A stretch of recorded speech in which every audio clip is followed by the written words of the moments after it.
Hello, welcome back to my channel ओज डहलिया function fan section. अगर आपको मेरी स्टोरी पसंद आए तो मेरे चैनल को please like share and subscribe जरूर कीजिएगा। आप लोग में से बहुत सारे लोग मेरे चैनल को लाइक सब्सक्राइब नहीं करते हो, पर देखते तो हो। तो कोई बात नहीं, आपका मन हो तो आप लाइक सब्सक्राइब कर सकते हो। स्टोरी शुरू करने से पहले मैं ये बताना चाहती हूँ कि कल के पार्ट में मैंने गलती से वंचिंग को मैम्या बोल दिया था। विंग का हाथ पकड़कर बंचिंग थी जो उस काउंटर के पीछे छुपी थी। कल के पार्ट में हमने देखा था कि बंचिंग विंग का हाथ पकड़कर उस स्नैक शॉप से क्लोथ शॉप में जाकर छुप गई थी, एक काउंटर के पीछे, जहां से वो दोनों दिखाई नहीं दे रहे थे। विंग और बंचिंग ने खुद को उस काउंटर के पीछे हाइड कर लिया था ताकि उन सोल्जर को ये दोनों दिखाई ना दे सके। उन दोनों ने अपने माउथ को भी बंद कर लिया था ताकि उनकी आवाज तक उस सोल्जर को सुनाई ना दे। उन्होंने अपने सांसों को भी रोक के रखा था। वो दोनों बहुत ज्यादा डर चुके थे, पर उनका डर तब बढ़ गया जब उन्हें कुछ कदमों की आवाज सुनाई दी उस शॉप के अंदर। विंग और वेंचिंग ने सुना, एक गार्ड ने कहा, एक सोल्जर ने कहा, वी बुशियान को ढूंढो, वी बुशियान मुझे चाहिए, किसी भी हालत में वो मुझे चाहिए। ये सुनकर विंग बहुत ज्यादा डर चुका था। वो सोल्जर विंग को उस पूरे शॉप में ढूंढने लगे और उनके ढूंढने की आवाज विंग और वंचिंग को सुनाई दे रही थी, क्योंकि वो सभी चीजों को उठा उठा के फेंक रहे थे, जिसकी आवाज इन सभी को सुनाई दे रही थी। विंग और वंचिंग को सुनाई दे रही थी। उन्हें डर था कहीं वो पकड़े ना जाए। विंग डर की वजह से रोने लगा था, पर वंचिंग ने उसे शांत करते, विंग प्लीज, प्लीज विंग, प्लीज मत रोना, प्लीज आवाज मत करना, वरना हम पकड़े जाएंगे, प्लीज विंग प्लीज। वंचिंग को डर था कहीं उनके जरा सी आवाज से वो सोल्जर इन्हें पकड़ ना ले, खासकर विंग को पकड़ ना ले, क्योंकि अगर ये पकड़े गए तो विंग को वंचिंग बचा नहीं पाएगी इतने सारे सोल्जर्स से। उन सोल्जर्स ने पूरे मॉल में विंग को ढूंढा, वंचिंग को ढूंढा, पर ये दोनों नहीं मिले। उन सोल्जर्स ने कहा, बॉस वी बुशान हमें नहीं मिला। उस सोल्जर ने गुस्से में कहा, तुमने एक बच्चे को ढूंढ नहीं पाए, ढूंढो उसे, मुझे वी बुशान चाहिए, वो यही है और वो कहीं नहीं जा सकता, वो यही है, मुझे पता है वो यही है, ढूंढो उसे, पूरे मॉल में उसे ढूंढो। उन सोल्जर्स ने कहा, यस बॉस हम उन्हें ढूंढ रहे हैं, हम उन्हें ढूंढ रहे हैं। वो सोल्जर दोबारा विंग को ढूंढने लगे, विंग और वेंचिंग दोनों को ढूंढने लगे। उस सोल्जर ने कहा गुस्से में, वी बुशान तुम कहाँ हो, आई विल फाइंड यू, तुम मुझसे बच नहीं सकते, मैं तुम्हें ढूंढ के रहूंगा, किसी हालत में मैं तुम्हें ढूंढ के रहूंगा। ये सुनकर विंग बहुत ज्यादा डर गया था, वो रोने लगा। वेंचिंग ने कहा, प्लीज प्लीज विंग, प्लीज प्लीज रो मत, आवाज मत निकालना प्लीज, वरना वरना वो तुम्हें ले जाएंगे, please please baby, please please baby रोना मत। वेंचिंग की आवाज कांप रही थी। वो विंग को तो कह रही थी, पर डरी हुई तो वो भी थी, आखिर वो भी तो एक बच्ची ही है ना, उसे डर क्यों नहीं लगता। हालांकि उन सभी ने खुद को विंग से स्ट्रॉन्ग दिखाने की कोशिश की थी। विंग के सामने डरे हुए दिखना नहीं चाहते थे, पर डरे तो वो सब भी थे, आखिर वो सब भी तो बच्चे ही हैं। विंग ने रोते हुए अपने साइड में देखा, वंचिंग के बगल में देखा, तो उसे एक काउंटर में एक लेडी दिखाई दी जो कुछ उसकी मॉम की एज की थी। हाँ, उसकी मॉम की एज की थी। विंग ने उसे उस मिरर के रिफ्लेक्शन में देखा था और उस लेडी ने भी विंग को देखा। उन दोनों की नजरें मिली। उस लेडी ने खुद के लिप्स पे हाथ रख के कहा, प्लीज शांत रहना, एक भी आवाज मत निकालना, प्लीज एक भी आवाज मत निकालना। वो जैसा कहना चाहती थी उस इशारे से। विंग और वेंचिंग उससे बहुत ज्यादा दूर थे। उस लेडी के इशारे करने पर विंग ने रोते हुए नोट किया, जैसे कि वो उस लेडी को बताना चाहता था कि मैं आवाज नहीं करूंगा।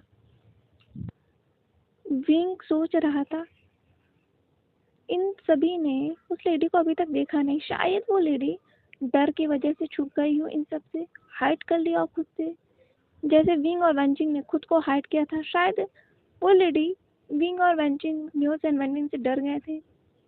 आवाज़ों से इन सब के। तो इस लेडी ने भी खुद को हाइड कर लिया और इन सबको पता ही नहीं चला कि वो लेडी इस मॉल में है। उन सोल्जर्स को ढूंढने के बाद भी विंग नहीं मिला। उन सोल्जर्स ने कहा, बॉस वी भूषण हमें नहीं मिला। उस सोल्जर्स के बॉस ने कहा गुस्से में, वी भूषण तुम कहाँ हो? कहाँ हो तुम आखिर? उस सोल्जर ने अपने हाथ में जो गन रखी थी सारे तरफ फायरिंग करना शुरू कर दिया, जिससे बहुत सारे कांच टूट कर जमीन में गिर गए हैं और उन सभी के हाथों में लग गए।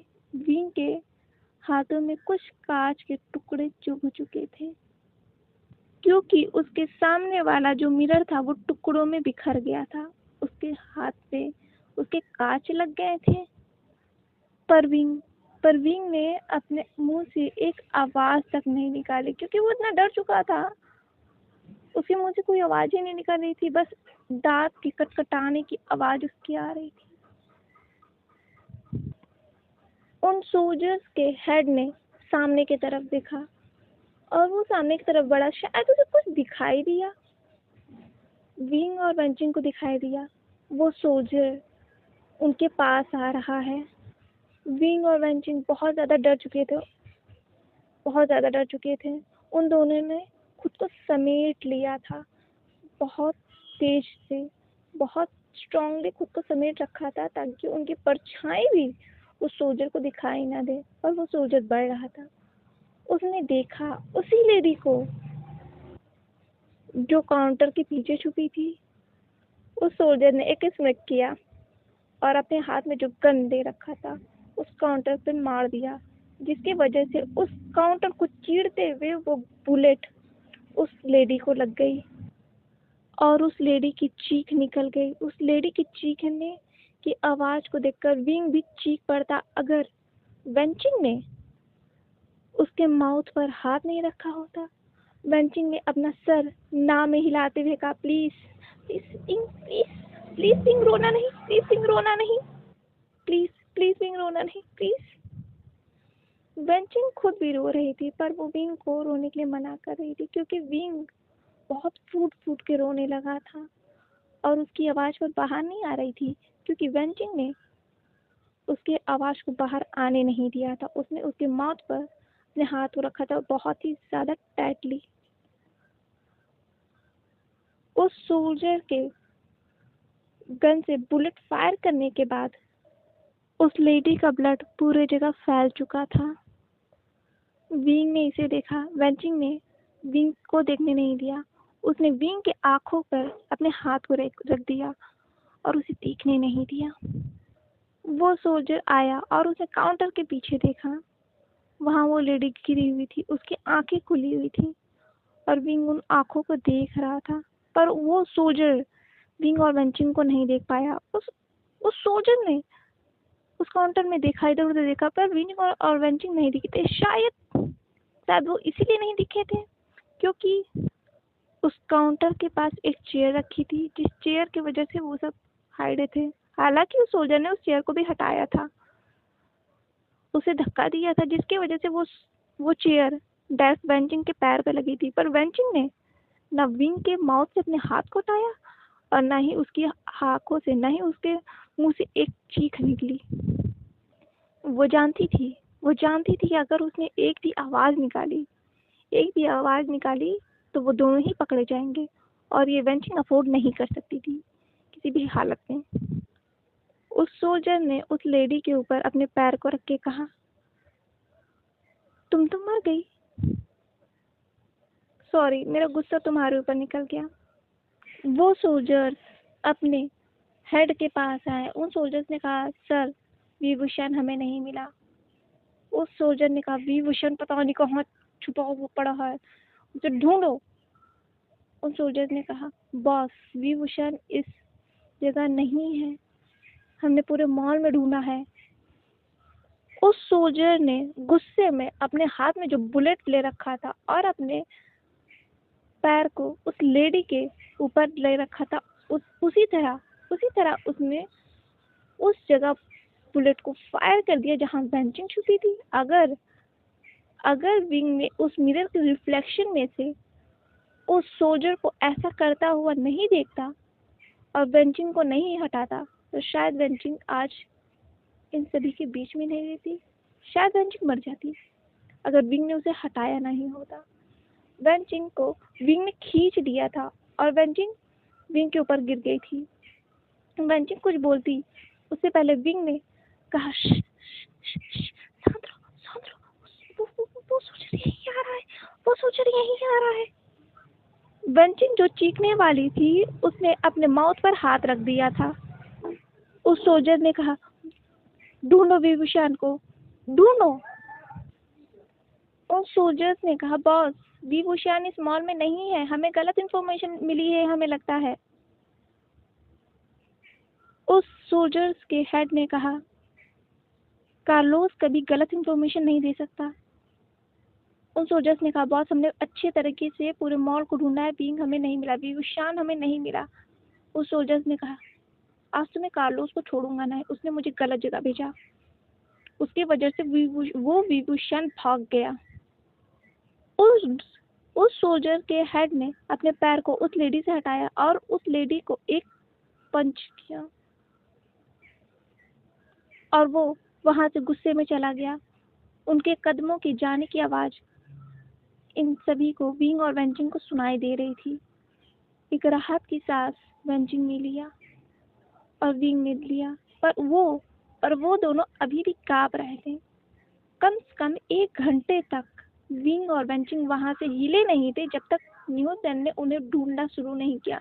न्यूसेन चिल्लाता हुआ आया, विंग विंग वेंचिंग वेंचिंग, तुम दोनों कहाँ हो? Wing Wenching. न्यूसेन ने उस लेडी के बेड को देखा जिसे देखकर वो चिल्ला पड़ा। वेंचिंग ने कहा कि क्या हुआ? क्यों न्यूसेन, तुम ठीक तो हो? न्यूसेन ने वेंचिंग को देखा। उसने कहा, थैंक गॉड वेंचिंग। उसने वेंचिंग को हक कर लिया और उसने कहा, विंग कहाँ है? विंग कहाँ है? न्यूसेन ने कहा, बताओ मुझे, विंग कहाँ है? वेंचिंग ने कहा, वो है विंग वहाँ। न्यूसेन उस काउंटर के पास गया और उसने विंग को देखा। विंग कांप रहा था बहुत बुरी तरीके से। न्यूसेन ने विंग को हक कर लिया। उसने कहा, बीबी कोई बात नहीं, हनी कोई बात नहीं, सब ठीक है, वो सब यहाँ से चले गए हैं। न्यूसेन ने कहा, वेंचिंग चलो, सब हमारा इंतजार कर रहे हैं, चलो हमें इस मॉल से निकलना पड़ेगा, चलो यहाँ से। वेंचिंग ने कहा, ठीक है, मैं चलती हूँ। विंग तुम यहाँ से चलो। उन दोनों ने विंग का हाथ पकड़कर उन्हें निकाला और वो सभी, विंग, वेंचिंग, न्यूसेन, मेम्या, सभी मॉल से बाहर निकल चुके थे। सभी बच्चे मॉल से बाहर निकल चुके थे। पर मॉल से निकलने से पहले न्यूसेन और मेम्या ने इधर उधर देखा था ताकि वो सोल्जर्स यहाँ है तो नहीं। वो सब देख रहे थे कि वो सोल्जर्स है तो यहाँ नहीं, कहीं वो उन्हें पकड़ ना ले। पर उन्होंने देखा यहाँ तो कोई नहीं है, पूरी रोड खाली है, वो सोल्जर्स यहाँ नहीं है। न्यूसेन और मेम्या ने कहा, हे चलो, यहाँ से चलो, जल्दी चलो, वो सोल्जर्स यहाँ नहीं है। वो सभी यहाँ से जाने लगे, कह लो दौड़ के जाने लगे। पर वो कितने देर तक दौड़ते, उन्हें तो थकना ही था। काफी देर तक दौड़ने के बाद, खुद को हाइड कर करके भागने के बाद वो सभी थक चुके थे। अब वो सभी पैदल चल रहे थे। रात के 9 बज रहे थे। हवाएं तेज तेज चल रही थी। एक सन्न सन्न की आवाज आ रही थी, झिंगुरों की आवाज आ रही थी, जिसकी वजह से विंग, वेंचिंग, न्यूसेन थोड़े डर तो चुके थे। खासकर विंग डर गया था क्योंकि विंग तो अपने मॉम डैड के सिवा बाहर आया ही नहीं। वो हमेशा अपने मॉम डैड के साथ आता है और आज उसके मॉम डैड उसके साथ नहीं थे। वो बिल्कुल अकेला हो गया था। पर उसके फ्रेंड्स ने उसे अकेला रहने नहीं दिया। शायद उसकी खुशकिस्मती है कि उसे ऐसे दोस्त मिले हैं। ऐसे दोस्त होना बहुत किस्मत की बात होती है, जो मुसीबत के वक्त आपके साथ होते हैं। आपके दोस्तों की, आपके अपनों की असलियत तभी आपके सामने होती है जब आप मुश्किल में होते हैं और वो आपका साथ छोड़ के चले जाते हैं। तब पता चलता है कि वो आपके दोस्त नहीं है। पर आपके दोस्त ने उस मुश्किल वक्त में आपका साथ दे दिया तो वो जिंदगी भर आपके ऐसे पर्सन बन जाते हैं जो आपके साथ कदम से कदम मिला के रहते हैं, हर वक्त आपके साथ रहते हैं, हर मुश्किलों में आपके साथ रहते हैं। जैसे आज वेनिन, वेंजिंग और न्यूसेन ने किया था। न्यूसेन विंग का हाथ पकड़ के चल रहा था। न्यूसेन शायद अपने उस रिस्पॉन्सिबिलिटी को निभा रहा था जो उसने अपने आंट से किया था, फ्रांसिस सेवन से किया था। न्यूसेन विंग का हाथ लेकर पकड़ कर चल रहा था। हवाएं चल रही थी। मौसम ने भी जैसे आज इनका साथ छोड़ दिया था। बारिश होने लगी थी। 2-3 घंटे बारिश में भीगने के बाद उन्हें एक स्कूल दिखाई दिया, स्टालिन हाई स्कूल। न्यूसेन ने कहा, हमें यहाँ चलना चाहिए। बारिश इतनी तेज हो रही थी कि जैसे बारिश उन्हें थपेड़े मार रहा हो। बौछारें इतनी तेज थी कि वो सभी भीग चुके थे। सभी बारिश में कांप रहे थे। उन्होंने तो उस स्कूल का नाम तक नहीं पढ़ा था। वो सब कांप रहे थे। न्यूसेन उस मॉल के अंदर गया। न्यूसेन उस स्कूल के अंदर गया। पहले वही गया था। इस मुश्किल वक्त में न्यूसेन ने सबसे मैच्योर बिहेव किया था, पर डरा हुआ तो वो भी था, पर उसने अपने डर को विंग वेंचिंग न्यूसेन मेम्या जियांग के सामने आने नहीं दिया। शायद ही न्यूसेन ने कभी इतना मैच्योर बिहेव किया होगा। शायद उसके डैड आज उसे ऐसे देखते तो खुशी से गर्व करते कि उनका बेवकूफ बेटा आज इतना मैच्योर बिहेव कर रहा है, सभी को लीड कर रहा है। क्योंकि न्यूसेन नहीं होता तो कब का ये सभी पकड़े जाते। हो सकता था पकड़े जाते या नहीं भी, पर न्यूसेन के ब्रेवनेस की वजह से आज ये सब सही सलामत है। पकड़े नहीं गए, उन गार्ड्स के हाथों से, उन सोल्जर्स के हाथों से पकड़े नहीं गए। न्यूसेन ने कहा, चलो। वेंचिंग ने कहा, हमें हमें किस तरफ जाना चाहिए? क्या क्या हम उस साइड जाए? न्यूसेन ने कहा, नहीं नहीं नहीं, हमें वहां नहीं जाना चाहिए, हमें इस साइड आओ। वो सभी न्यूसेन का पीछा करने लगे। न्यूसेन ने एक ऐसे क्लास को चूज किया था जो एकदम कॉर्नर में था। शायद वो सबसे दूर था, इसीलिए उसने वो सेलेक्ट किया था। वो सभी उस क्लास के अंदर चले गए और वहां बैठ गए।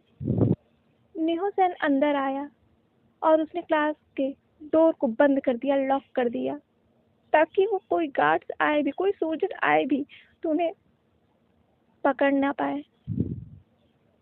दूसरे तरफ चाइना में जब कुरैन ने वांग जी को कॉल किया और वांग जी ने ये कहा, अंकल मैं आपसे बाद में बात करता हूँ, तो कुरैन फोन पे चिल्लाता रह गया, चीखता रह गया, वांग जी मेरी बात सुनो, वांग जी मेरी बात सुनो, मुझे तुमसे बहुत इंपॉर्टेंट बात करनी है। पर वांग जी ने कुरैन की कोई बात ही नहीं सुनी। उसने तो फोन काट दिया था और कुरैन के कानों में एक बीप बीप बीप की वॉइस सुनाई दे रही थी। कुरैन ने गुस्से में उस टेलीफोन को जमीन पर फेंक दिया। उसने कहा, आह वांग जी तुमने ऐसा क्यों किया? कुरैन वहां जाना चाहता था, प्रेसिडेंट के ऑफिस में जाना चाहता था, पर वो वहां नहीं गया। वो चाहता था कि वो जल्द ही उससे बात करे, उस पर्सन को सेव करने के लिए कहे जिसकी जिम्मेदारी वी चांसे ने कुरैन को दी है। पर कुरैन ऐसे नहीं जा सकता था प्रेसिडेंट के ऑफिस में। वो ऐसे कैसे जा सकता था? हालांकि वो उसका नेफ्यू था, पर वो तो प्रेसिडेंट थे ना। कुरैन ने वांग जी का इंतजार किया, काफी इंतजार किया। दोपहर से शाम हो गई थी, शाम से रात हो गए, रात से दिन हो गए, पर कुरैन की आंखें उस मेन गेट से हटी नहीं। कुरैन शायद रात भर से सोए नहीं थे। उनकी आंखें तो बस टिकी हुई थी उस मेन गेट से, जो इंतजार कर रहा था कि वांग जी वहां से आए। पर उन आंखों को वो आता हुआ दिखाई नहीं दिया जिस पर्सन का वो इंतजार कर रहा था। वांग जी नहीं आ गया, नहीं आया वांग जी। कुरैन बहुत गुस्से में था। वो रात भर उसके माइंड में क्या क्या सवालें उठ रही थी उस मेड को भी नहीं पता। वो मेड कुरैन के साथ ही रात भर उस काउच के बगल में खड़ी होकर इंतजार कर रही थी वांग जी का, क्योंकि वो मेड वहां की हेडमेड थी। और उसकी रिस्पॉन्सिबिलिटी थी सभी का ख्याल रखना। इसीलिए वो मेड भी वहाँ खड़ी थी कुरैन के साथ, और कुरैन सोफे पे बैठा था। उसकी आंखें बस उस मेन गेट की तरफ थी, जब तक उस वॉल क्लॉक से एक आवाज नहीं आई। 7 o'clock आवर। उस वॉल क्लॉक के टन की आवाज से कुरैन के होश आया था। तब जाके कुरैन को होश आया था कि सुबह के 7 बज गए हैं और वांगजी नहीं आया। कुरैन उस सोफे से, उस काउच से खड़ा हुआ। उस काउच से खड़े होकर वो सामने की तरफ जाने लगा। उस मेड ने कहा, मास्टर मास्टर आप कहाँ जा रहे हैं? कुरैन ने उस मेड को कोई जवाब नहीं दिया।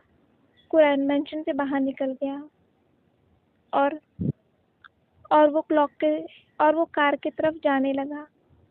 एक ड्राइवर ने कहा, मास्टर क्या मैं आपके लिए कार तैयार करूं? कुरैन ने नोट किया। कुरैन का पर्सनल ड्राइवर मिस्टर हान ने कार का डोर खोला कुरैन के लिए और कुरैन वहां बैठ गया। कार स्टार्ट हो चुकी थी। 1 घंटे सफर करने के बाद, एक घंटे अपने आप से ही लड़ने के बाद, कुरैन के माइंड में जैसे एक जंग चल रही थी। उसका माइंड अलग अलग ख्यालें बुन रहा था। उसे डर लग रहा था कहीं वो उस पर्सन को खो ना दे, नहीं तो वो जिंदगी भर रिग्रेट करेगा और वो खुद को माफ नहीं कर पाएगा। नहीं, वो नहीं कर पाएगा खुद को माफ, क्योंकि वो पर्सन उसके लिए बहुत इम्पोर्टेंट है, बहुत ज्यादा इम्पोर्टेंट है। 1 घंटे बाद कुरैन प्रेसिडेंट लैंड के ऑफिस में था। जब कुरैन ने उस ऑफिस में एंटर किया तो जैसे पूरे ऑफिस में हल्ला मच गया था, क्योंकि सभी जानते हैं मास्टर लैंड प्रेसिडेंट लैंड के अंकल हैं। सभी ने लैंड कुरैन को ग्रीट किया, पर लैंड कुरैन ने किसी का कोई भी जवाब नहीं दिया। उसकी आंखें तो वांगजी को ढूंढ रही थी, प्रेसिडेंट को ढूंढ रही थी, और प्रेसिडेंट उसके सामने नहीं थे। नीम इंडिया का पर्सनल सेक्रेटरी, या कह सकते हैं प्रेसिडेंट का सेक्रेटरी, दौड़ते हुए आया। जिल्लिंग लैंड का ही है। वो लैंड में ही रहता है। वो लैंड कुरैन के पास भागता हुआ आया और उसने लैंड कुरैन को ग्रीट किया। उसने कहा, मास्टर आप यहाँ? लैंड कुरैन ने कोई जवाब नहीं दिया। जिलिंग ने कहा, मास्टर अभी प्रेसिडेंट मीटिंग में है, उनकी कॉल मीटिंग चलने वाली है। आप यहाँ रेस्ट कीजिए। चलिए मेरे साथ, मैं आपको लेकर चलता हूँ प्रेसिडेंट के ऑफिस में, आप चलिए। उसने ये डरते हुए कहा, क्योंकि मार्शल लैंड की हालत जिनलिंग को ठीक नहीं लग रही थी। जिनलिंग ने कहा, मास्टर आप ठीक तो है ना? लैंड कुरैन ने कोई जवाब नहीं दिया। उसने बस इतना कहा, वांगजी कहाँ है? जिनलिंग ने कहा, मास्टर प्रेसिडेंट तो मीटिंग में है। जैसे ही जिनलिंग ने मीटिंग में कहा, एक डोर खुला जहाँ से प्रेसिडेंट मीटिंग रूम से बाहर आ रहे थे, कॉन्फ्रेंस रूम से बाहर आ रहे थे। लैंड कुरैन की नजरें वांगजी के पास गईं। वांगजी कुछ मिनिस्टर से बातें हुए करते आ रहा था। वो बहुत ज्यादा टेंशन में लग रहा था।